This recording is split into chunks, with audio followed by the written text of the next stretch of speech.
Joining us now for his first interview as Senate Majority Leader, South Dakota Republican John Thune. Sir, thank you so much for joining us.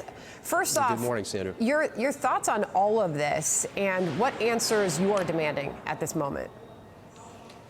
Well, it's incredibly tragic, Sandra, as we all know, the enormous loss of life and those who are injured. Our hearts and prayers go out to them and their families, and they deserve answers. And we intend to get those answers and to make sure that these types of attacks don't happen again in the future. And that's why, again, as has been pointed out, it's so important that we get President Trump's nominees into place.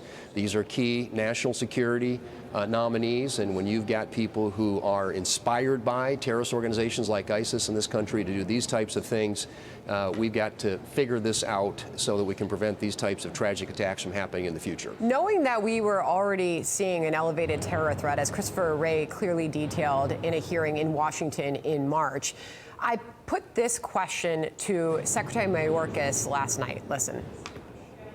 He said the terror level threat is higher than before October 7th. So one might wonder why there hasn't been a change in policy that has led to that. Well, there has been a change in policy. Quite frankly, the number of individuals encountered at our southern border on a daily basis now is lower than it was in 2019, the last year before the pandemic. We have the individuals already resident in the United States radicalized to violence by a foreign terrorist ideology or over the last 8 years, what we've seen, anti-government sentiment. Not to mention a short time before that, Mr. Leader, President Biden himself saying that the biggest threat to the homeland was white supremacy. So is this an administration that has not adapted policy to the elevated terror threat that we're seeing in this country right now?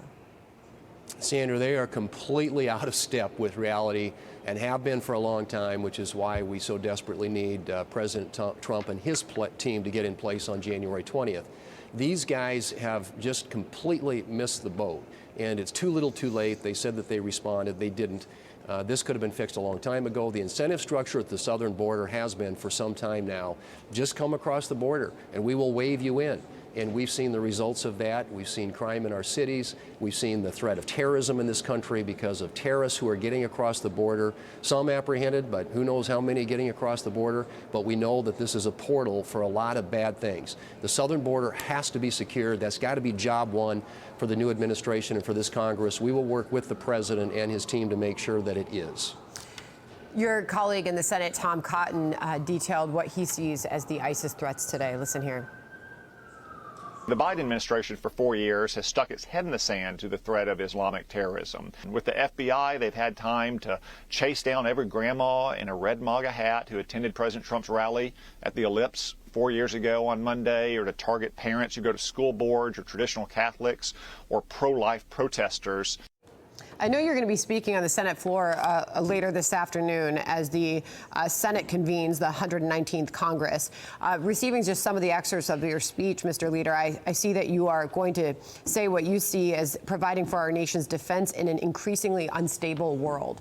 Explain to us that as we do look at the growing threat from terrorist groups.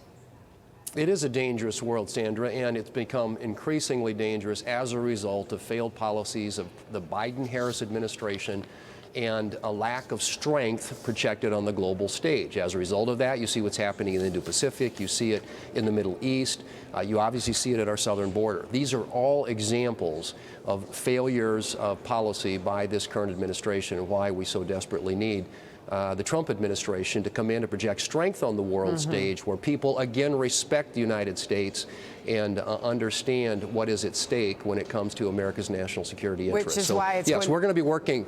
We're going to be working with the administration to get our military readiness to the place where it should be after years of underfunding by the Biden administration. Got it. And Leader Thune, I'll finish off by playing out this sound from Senator Mark Wayne Mullen, the Republican from Oklahoma, on what is going to happen and what is at stake with President-elect Trump's national security picks. He's suggesting Democrats are going to resist these Trump nominees. Listen. What's aggravating to me is these same Democrats that are sitting there complaining, saying that these cabinet picks and these director picks aren't qualified, are the same people that literally beat Buttigieg over Secretary of Transportation. His only qualification was to be mayor. So what are we about to see on this front?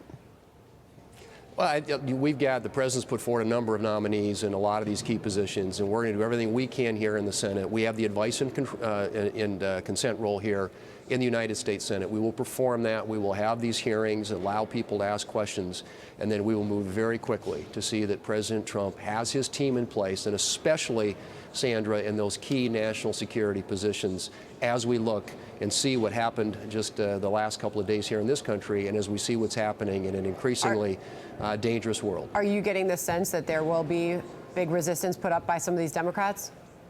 I think there will be. The Democrats obviously are going to do everything they can to thwart, to block, to slow down, to delay President Trump and his agenda, which is why we have to double down and why we have to be united as a team. Republicans in the House and the Senate and the White House working together in order to get an agenda across the finish line, despite what will clearly be a lot of, I think, very vociferous, loud Democrat resistance. Leader Thune, appreciate you coming on today. Thank you very much. I'm Steve Ducey. I'm Brian Kilmeade. And I'm Ainsley Earhart. And click here to subscribe to the Fox News YouTube page to catch our hottest interviews and most compelling analysis.